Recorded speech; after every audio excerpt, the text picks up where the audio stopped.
Hi, I'm Tara Lynn of Geek Saga Entertainment, and welcome to Hot D Takes. This podcast series covers HBO's House of the Dragon episode by episode with myself, an avid reader of all things ASOF, and my friend Manny, a Game of Thrones fan who is unsullied, aka has never read the books, being your stalwart hosts. So first things first, you can find me on Blue Sky, Facebook, Instagram, Threads, and YouTube at A Geek Saga. And I'm Manny, the aforementioned unsullied co-host, and you can find me on Facebook and Instagram at MannySimoArt. Thanks for joining us for this episode, which will cover House of the Dragon Season 3, Episode 3, titled Rhaenyra Triumphant. There really should have been a question mark after that. Yeah, I agree. Facetious, sarcasm. I don't know. It didn't feel very triumphant, just saying. We'll get into that in a bit. But as a reminder, expect spoilers from the episode we're covering, and of course, all past episodes of House of the Dragon, possibly Game of Thrones, and possibly Night of the Seven Kingdoms. Who knows? But less obvious, there will be very minimal book spoilers from Fire and Blood. Only things that have happened, like up to and including the episodes that have aired. And of course, Fire and Blood is the source material for House of the Dragon. It is very raw, small amount of source material. I'm already seeing a lot of changes that it's hard to even encompass what I'm seeing change-wise in these discussions without spoiling anything. But I do like to add some tidbits from stuff we're kind of already seeing on screen. So keep that in mind. We're going to start with a summary of Rhaenyra Triumphant, then cover what we think are the main hot takes from this episode, and conclude with a favorites roundup from this week's new installment. We also have a rating system that we will, like true Targaryens, fill in when and where we please, and that system includes rating things on a scale of 1 to 10 Targ eyebrows. Just one last piece of business before we dig in. Do not forget that Geek Saga Entertainment has a Patreon. It offers tons of ways to support us and receive some great perks in return, including access to these Hot D Takes live streams for $5 and up a month patrons, and early access to the video recordings of these episodes and the podcast versions of these episodes for just $3 a month. Check it out at patreon.com/geeksaga_entertainment. Yeah, seriously, guys, you guys should consider being part of the Patreon because we love interaction. We want interaction in our chat. That always makes things better. So please join us on the journey. You know, we need more people to banter with. And now it's time for the long and the short of it, our weekly episode summary. While Game of Thrones had cold openings for 7 of its 8 season premieres, Rhaenyra Triumphant actually features House of the Dragon's first cold opening ever, with many dragons posturing and seemingly willing kneeler in Ormond Hightower, who also seemingly gives up his ward, Viserys and Alicent's youngest son, Daeron, easily as well. Yes, seemingly. More on that later. For now, it's off to the Red Keep, where our queen has unfortunately inherited more than a few messes along with the throne. Sure, Daeron is her captive, but he isn't speaking a word, and Rhaenyra moves from that odd first ever encounter with her youngest half-brother to what seems to be an impromptu meeting about how all of the crown's gold has just poof up and disappeared while Aegon held the throne. Rhaenyra refuses to believe that the only people who knew or might have known where the gold is are all dead, leading her to Alicent's chamber to demand information on both that and Aegon's whereabouts. But Alicent apparently has no clue on either account, though her idea to claim Aegon is dead and that the scarred and burnt person Larys might try to raise up can simply be dismissed as an imposter isn't exactly the worst idea that Alicent has ever had. Unfortunately, for the first time, Rhaenyra really tries to use this tale o' a dead baby gone. The High Septim she parrots it to refuses to believe it because no one has seen a body. Clearly, he's been listening to me on this podcast, and without a body, the High Septim certainly can't anoint Rhaenyra as queen because, of course, he can't. I mean, if we know anything about this universe, it's that the High Septims do always be causing trouble. And in an episode that is clearly meant to set viewers on edge, the hits just keep coming because not only do we get another awkward dinner scene with Rhaenyra, Corlys, and the sons he wants to legitimize, but the very next day, Rhaenyra gets her period right as she's preparing to sit the throne and hear petitioners for the first time, making an already uncomfortable situation, well, extra uncomfortable to say the least. And when Rhaenyra deigns to ask Alicent for input after this troublesome hearing of petitions, well, Rhaenyra doesn't like being told that she's going to have to do things she never would have done before she sat the throne. That said, Rhaenyra does not seem to recoil from throwing a joke of a banquet for some of the highborn who hoarded food during the blockade.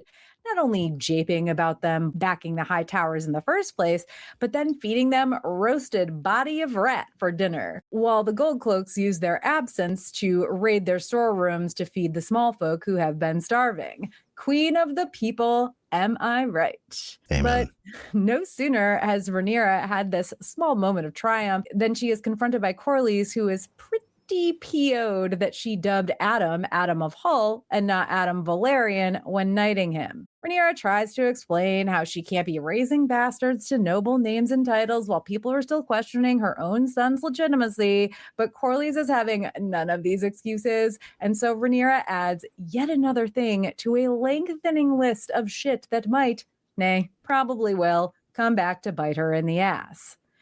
Meanwhile, Daemon has been blustering about world domination and also repeatedly insisting that Rhaenyra has to kill Daeron, a choice Rhaenyra can't bring herself to make, instead deciding to show mercy and send him to the wall to join the Night's Watch.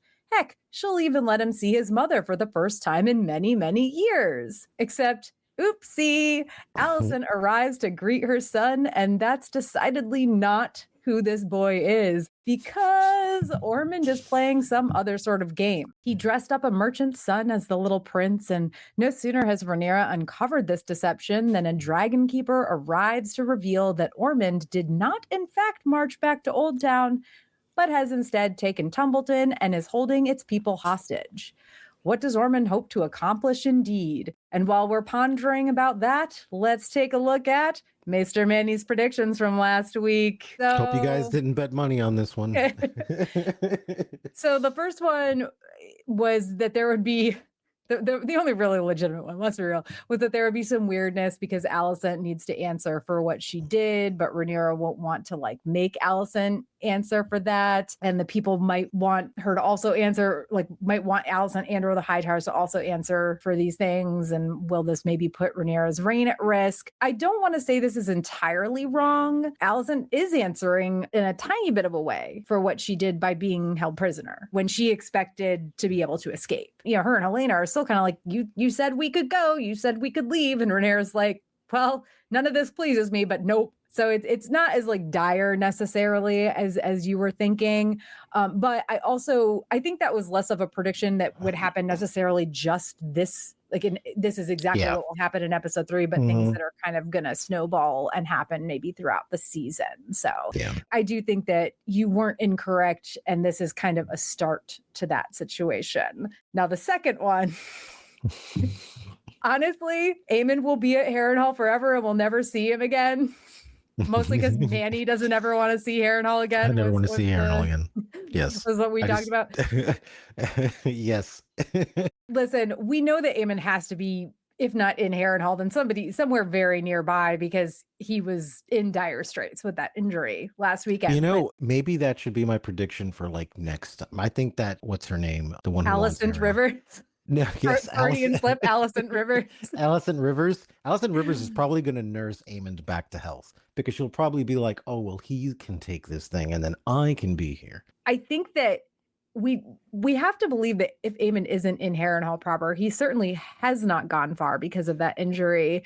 And it is kind of funny that you said we'll never see him again, even though you were joking, because the whole discussion in this episode was that he's disappeared. So like a true psychic, Manny, I think that your prophecies, your predictions are 10% right. Dude, man. Based on like obvious facts. I don't know. Dude, if you throw you throw enough things at a wall, something's bound to stick, And that's what I'm saying. You threw a whole litany of things that would possibly happen with Aemond and Harrenhal, and I did. They did talk about Aemond having disappeared in this, so this would be the funniest prediction I ever had if we don't see him for the rest of the season. Be like, oh my God. Well, I was right. I mean, it's not forever, but the forever is it's a construct. It'll be 2 years we get a new season. So there is that.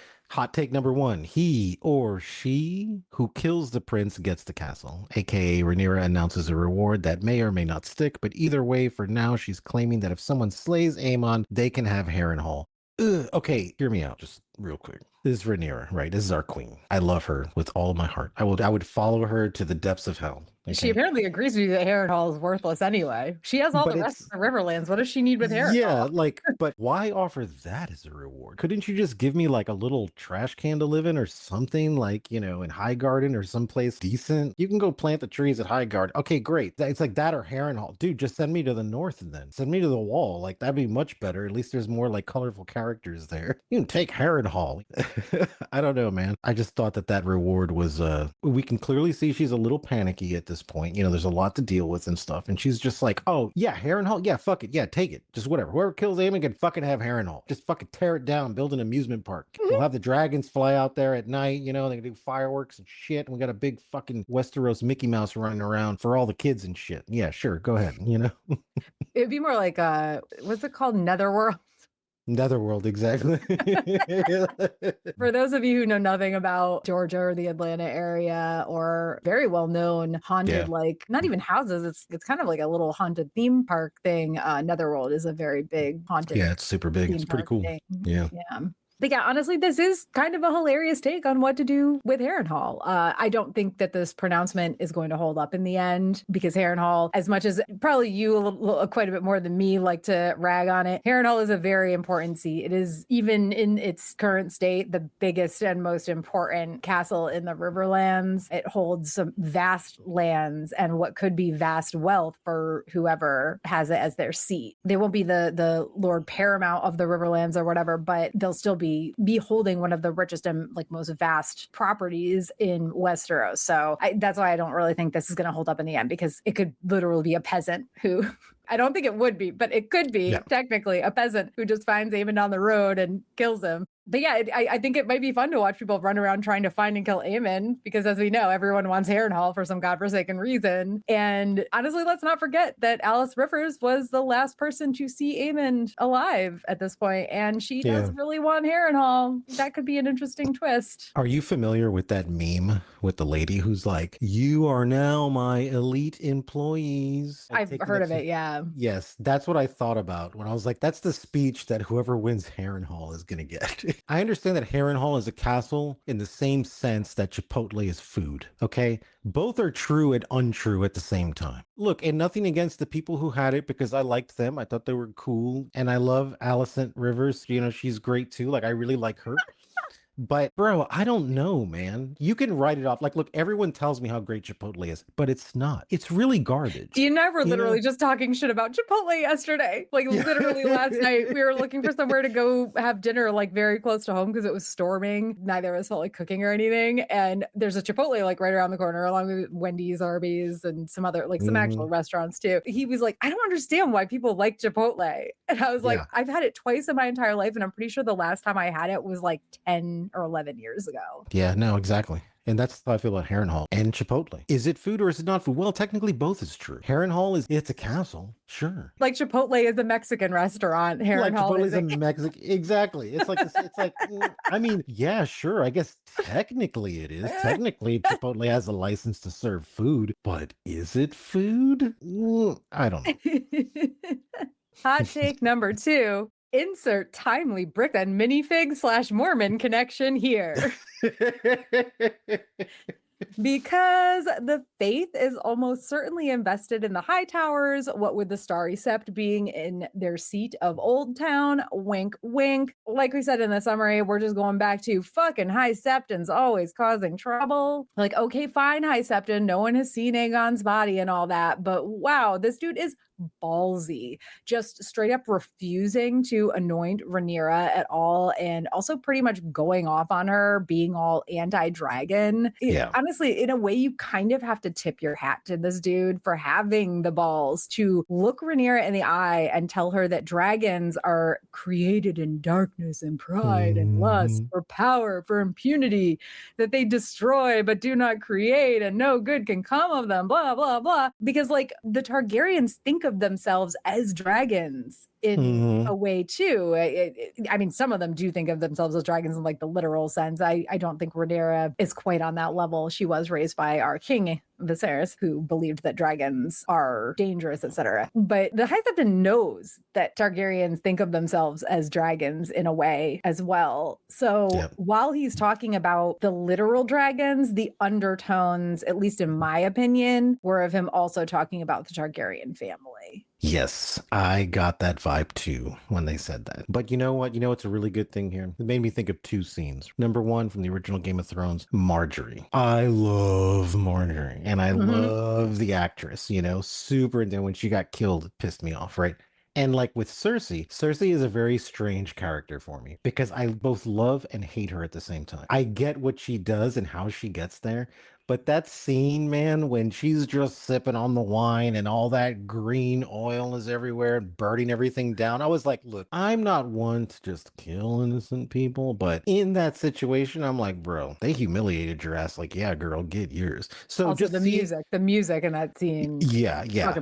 Fucking perfect. But seeing these people being assholes, it didn't bother me because I was like, yeah, let's give it another 150 years. Watch what happens to y'all. I can't wait. Watch what happens to your entire sept. Gone. Just to touch on I made the funny like bricks and minifigs Mormon connection. Like, just to be clear, the faith is absolutely invested in the High Towers because the High Towers, like I said, their seat is in Old Town. They are the family of Old Town, and the Starry Sept, which is the main, it's like the Vatican, right? This is the Vatican for the Faith of the Seven, is in Old Town. So when I was writing up these hot takes, I was like, I want to include this because I want to talk shit about how High Septons are like always just fucking around.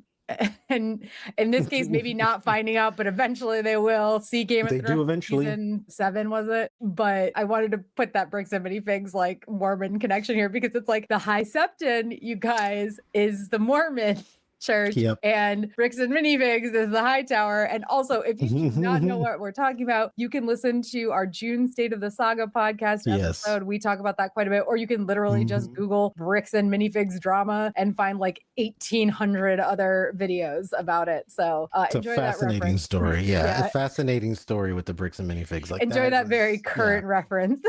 Yeah. Hot take number 3, matters of bastards and heirs and legitimacy. Oh my. Or Rhaenyra won't give Corlys what he wants in regards to legitimizing his bastard sons, and he goes ham on her about it. This was one of those times with Rhaenyra where I'm like, baby girl, what you doing? Come on, dude. Even her reasoning, like, I guess I half understand it, but I'm like, dude, this is not the time for that because you're a different queen. You're a different leader. And here you go. Yep. And like, here we go again. A Westerosi leader being Westerosi, you know, like, all right, I guess you're just going to fall right into the same bullshit. And especially for someone coming from like her dynamic, right? That they didn't want her as queen because she's a woman and all this stuff. It's like, dude, why don't you let the guy, like, I don't know. I don't understand. I didn't understand this. This would have been one of those situations that I wouldn't have agreed with her on. Like you said, I see where she's coming from to an extent, but girl, you've already put bastards, including one of these guys, on dragons because they had Targaryen blood and they were able to, you know, tame. I'm putting that in quotes because dragons are never really tame, but they were able to, let's say, like bond with these dragons. And Adam, one of Corlys' bastard sons, is one of those people. And I understand what she's saying about like the question of her son's legitimacy and everything. But man, Corlys has been there with her since day one. I mean, he even says it before he goes ham on her. He's like, dude, I backed you. Like, I named one of your sons my heir. After her first husband, his son died. Him being upset about this is completely reasonable. But wow, maybe he shouldn't have started yelling about her sons being bastards in public. That is true. Because we all know what happened the last time somebody did that. And I kind of waited the entire time. I was like, where's Daemon with his sword in the background? And we're just going to see this guy's tongue, you know, all of a sudden with the top part of his head cut off. Yeah, but it's Corlys, so no. But it's Corlys. But still, if I was going to say that, I'd have been like this first. I'd have been like, anyways, your kids are bastards.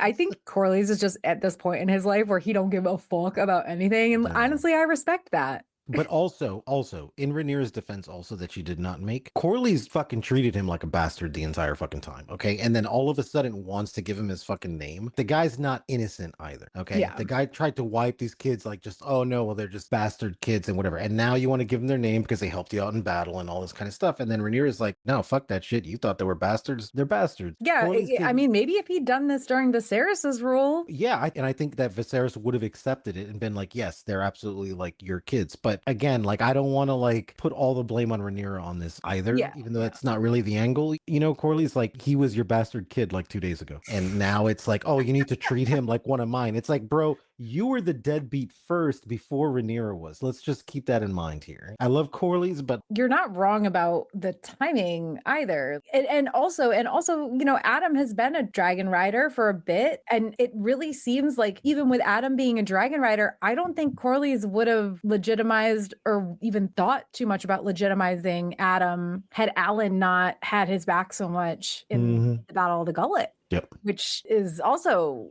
Corley's. Come on, dude. I don't know. I don't want to hate on Corley's. I don't want to hate. I don't. I love them. Like they're both wrong in this situation for varied reasons. Also, side note: how many awkward dinners have happened in this series so far? That's a rhetorical question. But there's been a lot of awkward dinners in House of the Dragon, and this one where Corley's first asks Rhaenyra about legitimizing these sons is just another in a litany of awkward dinners. It's the fourth, right? At least the fourth, if not. Yeah, I mean, this episode is really the stakeholder of House of Awkward Dinners. You know, like this is what it is. Like, you know, it was like, oh God, we'll get into that in a minute. Yeah. Well, rather than jump ahead too much, let's go to hot take number 4.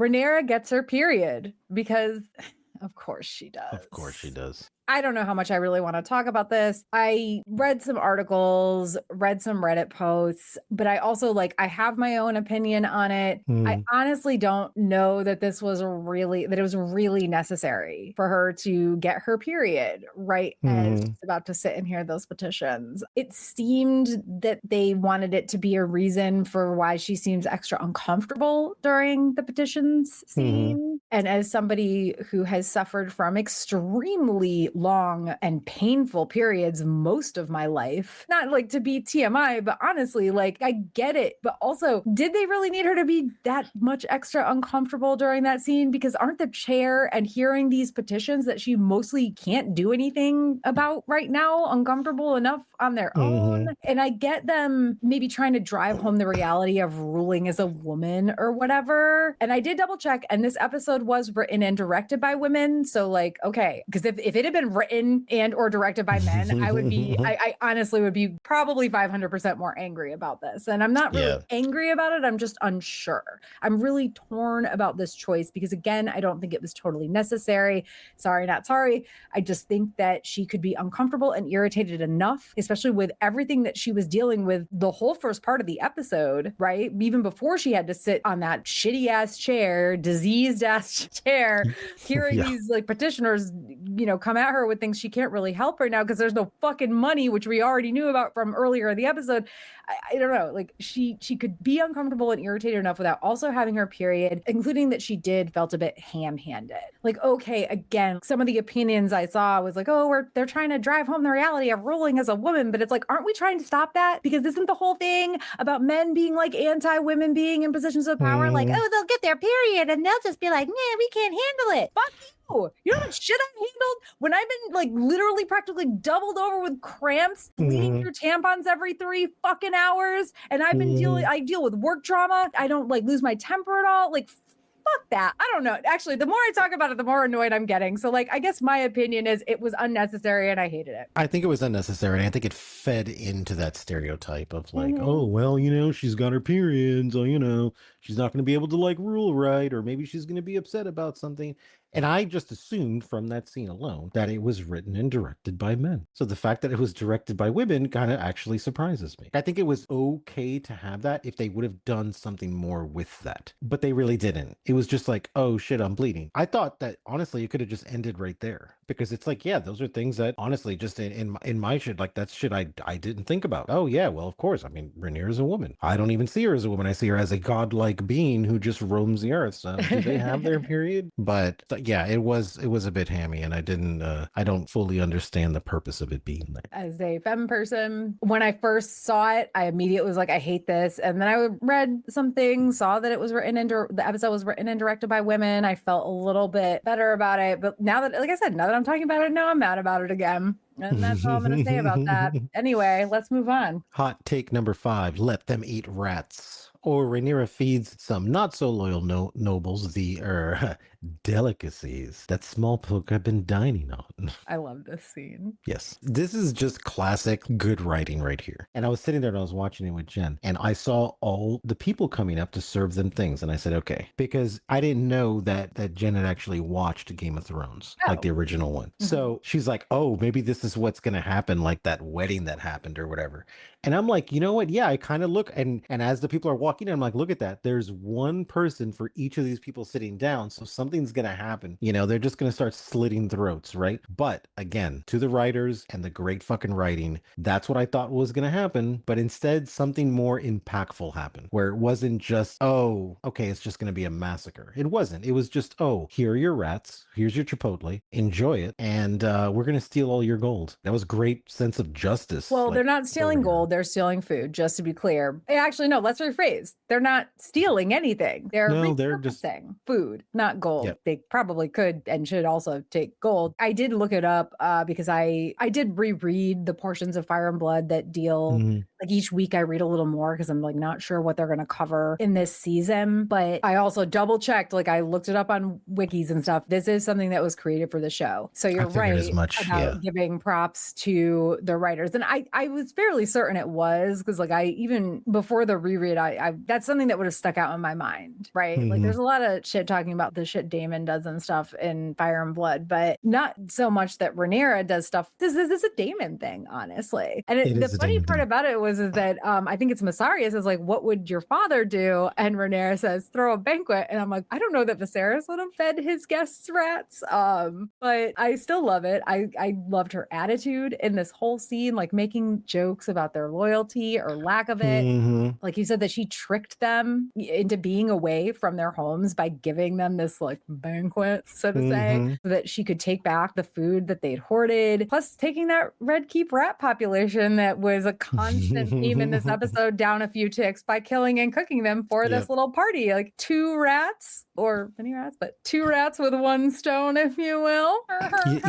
You know what this scene reminded me of, if you watch The Boys, is when Homelander makes the Deep eat Timothy, right? Oh my God. It's like, eat fucking Timothy, right? Like that's what this reminded me of, where it's like, oh, you support me? You love me as your queen? Eat the fucking rat. I don't know. It's hard to say. I don't want to say I was disappointed that she didn't make them eat the rats, because I feel like that would have been, that's a little bit too much. She's being gracious by just like, quote unquote, serving them the rat dish. And it might have been like maggots on the plates too. It looked like it was rice. And then like I watched after the show, and I think it might have been maggots, but I was like, I'm not going back and zooming in on this. Well, I don't want to know. Yeah, well, I think this scene is what really just makes her a great leader, because it's not about making them eat the rats. It's about sending a fucking message where she's like, I could make you eat those fucking rats, but I'm not going to. I'm just going to take your food. Do you have something to say about that? Because if we're taking your food, I'm sorry that you don't have enough food, because there is enough here on a plate in front of you right now, and you can certainly eat that. That's that coy fucking shit that, honestly, it doesn't surprise me that this was something that was written for the show, because this is a classic example of their writing, how they do things kind of so subtly. You know, these writers do shit that sometimes that's just so fucking subtle and so perfect. So it doesn't surprise me that this was something that was specifically written for the show. Hot take number 6. What are we going to do tonight, Daemon? The thing we should have been doing all along, Rhaenyra. Try to take over the world. I don't mean to say Rhaenyra is Pinky and the Brain. I don't at all. She's not. But I saw that scene, and that was all I could think of, was Pinky and the Brain for some reason. But anyway, absolutely. In which, Daemon's political platform is colonialism. Yep. Some of this isn't super shocking. We always knew that he pretty much believes that the Targaryens are gods and whatever, but now he's just straight up stating, like, we have 6 dragons now. Let's take over the world. But also Rhaenyra is like, yeah, hey, remember the Doom? Like the Doom of Valeria? Like when the people who had dragons got like a little too spicy about shit, and then there was the Doom and it destroyed like a whole section of our world. Like, yeesh, Daemon, calm your tits. Yeah. The timing of this conversation, Daemon, read the room. She just took the throne. King's Landing and really all of Westeros are a fucking mess. Most of Westeros, certainly the Crownlands, the Riverlands. It's really not the time to push for world domination. So what this made me think of was World War II. When they decimated Nazi Germany, they were like, all right, guys, we're done. Time to go home. And General Patton was like, no, let's go fight the Russians. And they're like, well, they're our allies. And he's like, we're going to have to fight them later anyway. We're already here. Why don't we just take them out now? And that's what this made me think of, to where he's like, look, we took the fucking throne. There's all these other places. And let's face facts. You are going to have to fight them later at some point if they don't bend the fucking knee. So why don't we just fucking take them out now? We got the dragons now while they're still alive, you know, let's fucking get them. He might have a point somewhat about like Dorne, because that's part of Westeros, but like he's talking about all of Essos. Like he's talking about Yee, that's fucking far the fuck away. He's talking about a land where men have wings, okay? That like he doesn't even know what it's called, or if he does, he doesn't say. This mythical land where men have wings. And I think he is trying to push for Rhaenyra's sense of adventure, because listen, we know Daemon, he can't sit still for very long. He is our ADHD narcissistic boy. Again, not the time. Like, listen, clean up your own kitchen before you bitch about somebody else's, okay? Yeah. No, but he's one of those ADHD people like me where you make a list of things to do and then all of a sudden you go into the closet and you're like, hey, this closet needs to be reorganized, which doesn't need to be reorganized and doesn't anything. So you're focusing on this one thing that's not on your list that doesn't need to get done instead of doing the things that actually need to get done. Yeah, yeah. So Damon is just he's just our ADHD king. And he just wants to just rule the world. So I also imagine him as a Sagittarius, just saying. As a Sagittarius myself, like, listen, I do get the need for constant just being on the move. Just saying. I'm not a huge proponent necessarily of astrology, but that's one thing about being a Sagittarius that I have latched onto, because it is a huge part of my personality. Like, you see how much I travel and how much I've moved. My God, you've known me for what, like 10 years or so, and I've moved how many times just in the 10 years you've known? Yeah, that's true. I was born under a bad sign, so I'm a Gemini, so everyone hates us. Oh, no, you're Elle Woods. Gemini kids are vegetarian. I mean, you're not a vegetarian. But. I like meat. However, the other side of me does not like meat. So yes, I am, but yet not a vegetarian. That's the beauty about us. We can do both. Hot take number 7. Just because you name him Daeron does not mean he belonged to the Targaryens. Whose white baby is that? You understand why I had to give this one to you? That was the first thing I sent you right after I watched the fucking episode. I was like, dude, did you see this? Because that's what I thought about. I was like, 10:30 last night. Who's goddamn white baby? Just to be clear, because like there's already been a video made about this, and props to whoever else. It came up on my Facebook Reels, and I immediately sent it to you because I was like, they thought it too. You aren't the only one. I'd never even seen the movie you were talking about. So 10:30 p.m. on Sunday night, July 5th, Manny, as soon as he finished watching this episode, sent me the clip from this movie. So yeah, dude, I saw it and I was like, and I saw Alice's face, and the first thing I thought of was fucking Cat Williams in that movie. Whose goddamn white baby is this? That one might be mine, but that one. Oh my God. Oh man, aka Ormond's Daeron deception is revealed. Pretty ballsy of Ormond to take a merchant's son, threaten him in silence, dye his hair, and dress him up and send him to King's Landing as Daeron. Look, that was pretty ballsy. But again, I want to say I was surprised about it, but I was not, because of how quickly he gave up that kid. He didn't even make an argument for it. He was like, oh, you know what? Yeah, you want, white kid? Here you go. White blonde kid. Here you go. Come on, let's go. You Targaryen Targaryen person. There you go. He gave it up a little too easy. So, Also, at his the face was time, too smug about it. He yeah, was too way too smug smug about about it. it. Yeah. So I'm honestly not surprised. But it was cool the way they did it because look, the actress who does Allison, I can't remember what her name is, but she has in the entire show the absolute best facial expressions. She has the best look on her face at all times. Surprised, shocked, sad, mad. She's just really good at emoting with her face, man. It's You know? Olivia Cook, by the way. Just Olivia Cook. Okay, yeah. yeah. Olivia Cook is fantastic when it comes to that, dude. So the look on her face, I was like, oh, I already know. That is not your white baby. You know? She emotes so good with that. So that Yeah, she scene does. and that reveal was just so good. I was like, oh, nice. That was like my reaction to it. I was like, fucking nice. Okay, I will say, like, side note, someone send me the name of the stylist Ormond used to get that basically perfect Targ blonde on that kid. Oh yeah, yeah, absolutely, man. I say that She, jokingly because I actually had like very nice looking platinum blonde hair for a long time because I had a great stylist.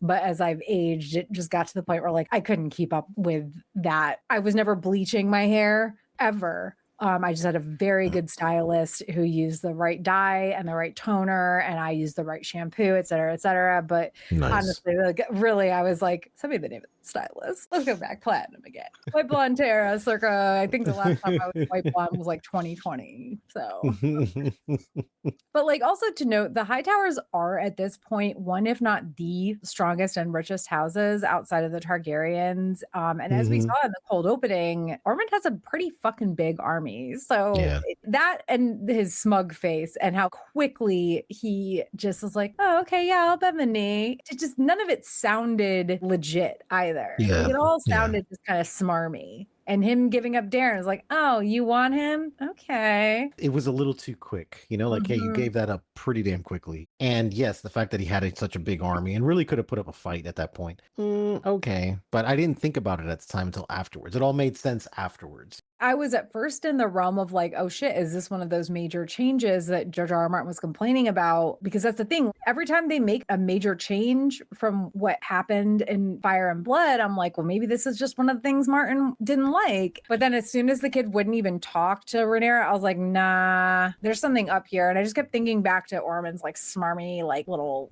self-satisfied face. And I was like, no, there's something up here. Either it's not Darren or it is Darren, but they've got some sort of plan somehow where he's gonna like go up to the parapets and call Tessarion in and fuck some shit up. I don't know, but I knew pretty much as soon as the kid wouldn't talk that this can't be something. Well, maybe it is still something Martin is pissed about, but not in the way I thought originally that it was actually maybe Darren. Also, at the very end of the episode, Rhaenyra finds out that Ormond also didn't march home to Old Town, shocker, but he's taken Tumbleton, which is very close to, and of course she can't go like burn him and his army because in doing so she'd kill the many, many innocents who call this place home. And I also just think it's important that the show made it a point earlier in the episode for the Dragon Seed, Hugh the Hammer, to approach Rhaenyra and tell her that his wife had fled to Tumbleton. I think that's something that they want us to remember. And that's why they included him approaching her that way halfway through the episode-ish.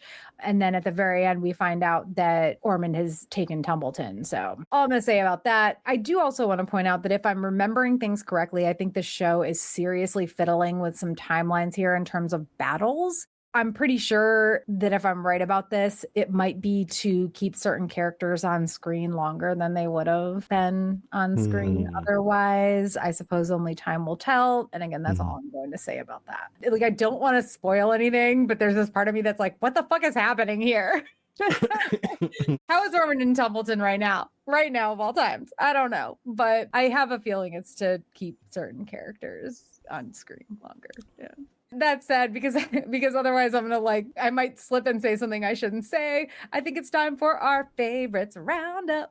So we talked about this a little bit before we started recording. I know we hate on Harrenhal a lot, but I really felt like they were giving the Red Keep the Harrenhal treatment in this episode. It made me so anxious. And it wasn't, yes, it was the things that Rhaenyra was having to deal with and everything, but it was like the darkness of a lot of the scenes, a lot of with Rhaenyra moving around at night, you know, her kind of wandering the halls and eventually going to get in bed with Daemon, her visiting Darren while he's sleeping and like kind of standing over him while he's sleeping, like picking up his toy and eyeballing it. There was things about this episode that was like, they're giving the Red Keep the Harrenhal treatment right now. Yeah. So lots of mentions and callback to Viserys and his rule. If only we can see him again, our king. I love him so much and I miss him so much. And honestly, maybe want to go back and like, I think I want to rewatch like season 1 and all this stuff. And also, did you notice how many times Rhaenyra put her hand on that throne and they focused on her hand on that throne? Christ, I'm like, girl, you gonna get the tetanus. You know, like you better watch out, dude. It just takes one swipe and then you got the next 30 years of agony. But no, it was really cool that they kept bringing back into like his rule. When they do that and they bring that stuff up, it just reminds me of how he saw himself as a failure, but I see him as like a great king because he kept the peace. He was able to keep everybody kind of calm and everything worked out just fine. Because I know that because he didn't have any battles or any wars or, you know, oh, you were like a terrible like leader, but it's like, no, he was actually a great fucking leader because there was no conflict and there was nothing going on. Well, I mean, I think the thing is like there was conflict, but it was like deep seated and he was playing the conciliator, but not in the way like the actual Jaehaerys pre-Viserys was Jaehaerys.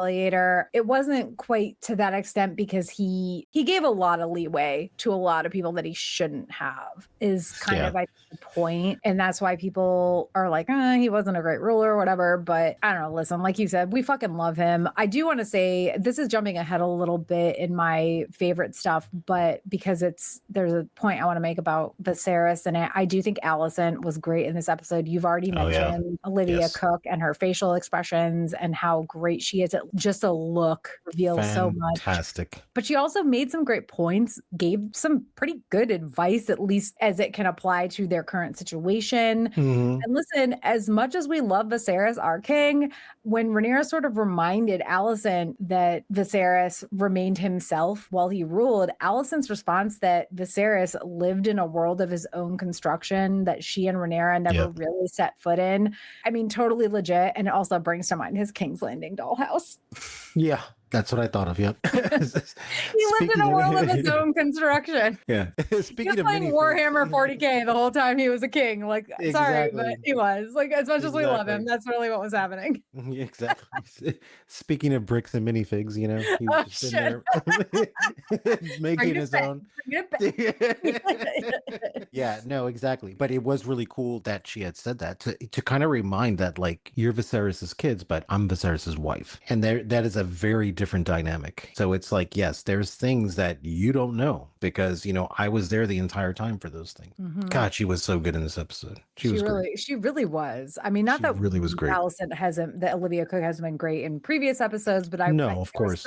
There was something about her that just really fucking clicked with me in this episode. A game, just straight up A game. Another great moment / scene was Mysaria weighing in on how she didn't think Orwyle was lying about not knowing where the crown's like gold is. And Daemon kind of snipes at her like, no one asked you. And Rhaenyra just straight up announces that it's the duty of her mistress of whisperers to advise her. Yeah. Take that, Daemon. Literally, that is written all over Mysaria's face with her little smirk. But I'm pretty sure that's the first time Rhaenyra has given Mysaria like that title, that power, even beyond Mysaria just being like, I liked that a lot. Because Mysaria is, regardless of what has come before or what might come in the future, I think right now Mysaria is giving Rhaenyra good advice based on what she knows, which is the people, because Mysaria says it at one point, like, I might not be highborn, but I earned this, bitches. Promotion applied. Typed in that 18 character Valyrian language coupon code. You are now Mistress of Whispers. Good for fucking you, Mysaria. Loving it. Also, Torrin Manderley. Right after Rhaenyra serves the banquet au rat, what you call it, like a rat a la queen. Right after Rhaenyra serves the rat a la queen, she walks up to Torrin Manderley, who's standing at the back of the hall. And like, listen, he might have dug himself a little bit of a hole there with his attitude, but honestly, Yeah. I like Dan Fogler, the actor, and it's also interesting to see him in a role that's not the ones I'm used to from him, which is like him playing characters who are basically total sweethearts in the Fantastic Beasts movies. Fuck you, JKR. And The Walking Dead. He played a super chill, awesome guy in The Walking Dead as well. So Yeah. I'm interested to see him in this role. And I know what's going to happen with that character. So I don't want to say anything else. I liked that little conversation between the two of them. And I'm interested to see Dan Fogler play this type of character. So I think the real things that stuck out was Olivia Cook's scenes. I felt were just amazing. Aside from that, man, like, I hate to say it, but the episode was almost kind of like a nothing burger. It really could have got summed up a little quicker. Don't get me wrong, I'm glad they did it how they did it, because we have to have a season 4, so we can't go too fast here. You know, we got to get a little bit of the foreplay, you know? I don't know. I felt like it definitely had Harrenhal feels. I felt like sometimes the pacing was kind of off a little bit, which was kind of like, but I don't know. The biggest things obviously was the reveal of the white baby, which was not Allison's, which was great. And honestly, the feast with the rats, like, I thought that was just so well fucking done. So those are like my big takeaways with this episode, honestly. I feel like this episode moved through a lot of different issues very quickly. So I agree with you on the pacing, but I'm not sure we have the same feelings on it. Like, did you feel maybe it was a little slow? Because I felt it almost moved through things a little too fast. I definitely don't think it was slow. I think I just felt it like it was a little more discombobulated is what it was, to where it was kind of like a little bit of everything. Not that it was done badly. I'm not saying it's done badly or anything like that, but it definitely was like, oh, okay, this. Oh, okay, this. Oh, okay, this. I don't know. We said this in the summary. I specifically spoke it, but in the summary, I said, I feel like this episode was meant to set us on edge, right? Yeah. To be anxious. And this episode made me fucking anxious. And I think I liked this episode maybe more than you did. I think I would give this episode like an 8 out of 10 dark eyebrows, because I feel like it was absolutely meant to sit us on edge. And that's exactly what it did for me. Some of that might be because I know more about what's coming, but it really, I think it did a good job of just, and I don't mean like putting you on the edge of your seat, like, oh my God, what's going to happen next? I mean, like, it just uneasy. Yeah, uneasy and anxious. Like, the background music made me anxious. There was no rest in this episode. Right. Sure. No, there wasn't. There was no rest. What I would have loved if they could have done this as like a one shot. Oh, yeah. That would have been fucking amazing. I know they never would have been able to do that, but it did feel like a one shot episode, even though it wasn't, right? Like, you could tell they had cuts and stuff, but it felt like a one shot episode that was just meant to keep you just uncomfortable. Yeah. You ever watch that movie Mother? Yes. That movie was the most uncomfortable movie I ever watched. There was times in this episode where I felt like that. It was like that other show. What was it called? I can't remember. It was one of the House on Haunted Hill shows that they did. And it was like the second one, Bly Manor, right? Which comes from that book, The Turning of the Screw, right? It's like madness is what it is, right? Because the screw just turns slowly and slowly makes you mad. And when I watched that show, not a lot of people had a lot to say about it, because they were like, oh, it wasn't like Haunted Hill House. I said, but when I thought about it, and I thought about the title of the book, I'm like, no, it was actually perfect, because that's how I felt throughout the entire show. I felt like I was slowly going mad just watching it. Yeah. And that's how this episode felt. So yes, was it Harrenhal? Yes, but it was Harrenhal done correctly. There you go. It wasn't just Luigi's Mansion. It was more of the mind as opposed to the ghost. So yes, when I think about it like that, then yes, actually, I would give the episode 8 out of 10 also. Yeah. The whole time I was sitting there just like keyed up, literally. Yeah.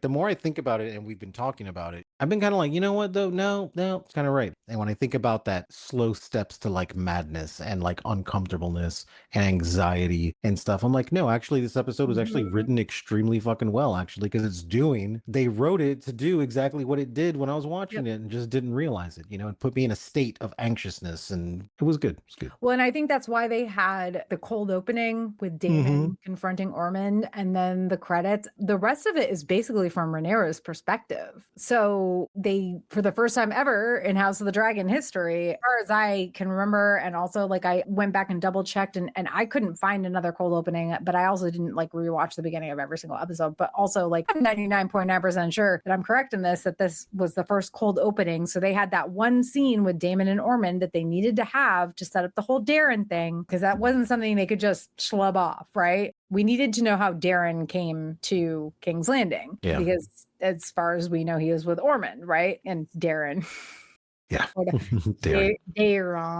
Daron. We needed to know how he came to King's Landing, but them doing that cold opening and then the credits and then the rest of it being from Rhaenyra's perspective is like, yeah.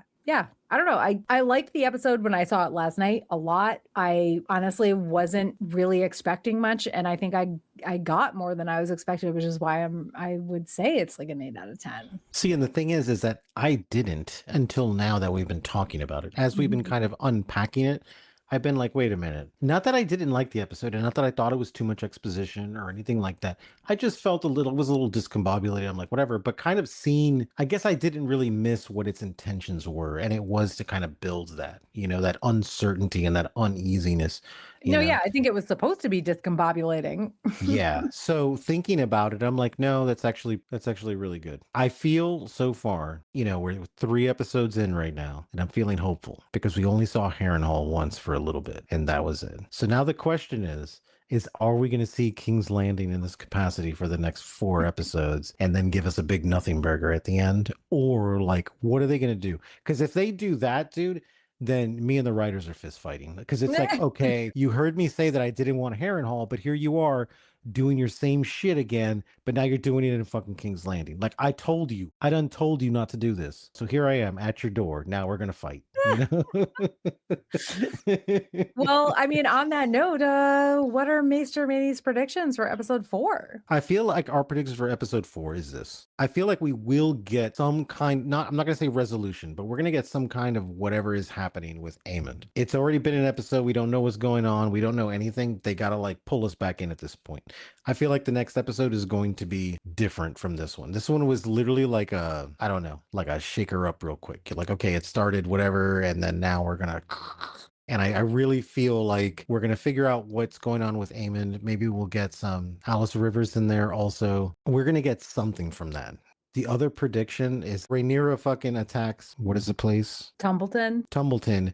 And then she loses a fucking dragon. So now she has another fucking guy who's like, oh, you want to fucking kill my wife? Like, whatever. Now there's a fucking dragon opposing her ass. The Hammer. What's his name? I can't remember. Hugh the Hammer. Yes, Hugh the Hammer. His wife is over there in Tumbleton. Rhaenyra's going to have to fucking do something about it. His wife gets hurt or in some capacity that he says, you know what? Fuck you. You fucking hurt my wife. And he's a dragon rider now. So now he's just like, well, now I'm just going to go at arms against you. And maybe not with the other side or anything, but rebel against her. The vibe I'm getting with what's going on is that there is going to be some, let's just call it inter-rebellion. Not people who are on the outside who already oppose her, but there's going to be people on the inside who are like, dude, hold on a second. Like Corley's, right? Because you see that in him where he's like, I was here for you to the throne and this is what you're doing now. And there's going to be some of those things, because even with her entire like, oh, passing out food and like all this stuff to like, look, I know Rhaenyra's heart. I know she was doing it for good. But in the sense of like optics, that's just very politician and very fake to me. Where it's like, oh, look at how great you are, that people are going to start questioning that fucking shit at some point. I feel like I felt like Rhaenyra's heart was in what she was doing for the small folk. I don't doubt that in any way, but we already had Torrhen Manderley being like, hey, don't forget it was your blockade that made them starve in the first place. And it's like, oh yeah, but exactly. Also, boats and trains and and trains on the boats. Oh my God, if you're listening to this and you have not listened to our first 2 seasons of Hot Tea Takes, you are missing out on boats and trains. Boats and trains, baby. The hype train coming into port. Riding the boat. Exactly. That's why it's coming into port. All right. Well, as we close out the episode, we just want to thank you, our listeners, for joining us for Hot Tea Takes. Manny and I will be back next week to cover season 3, episode 4, For the most current news and updates about this series, make sure to follow at A Geek Saga on Blue Sky, Facebook, Instagram, Threads, and or YouTube. And also please consider backing our Patreon at patreon.com/geeksaga_entertainment. At $5 a month and up, you'll get access to our live streams Mondays at 7 p.m. Then they also air as video recordings for $3 up a month patrons Tuesdays at 7 p.m. And then patrons also get early access to our edited audio only podcast episodes, which usually come out the first half of Wednesday. It honestly depends on my work schedule, but lately they've been coming out first half of Wednesday. So fingers crossed.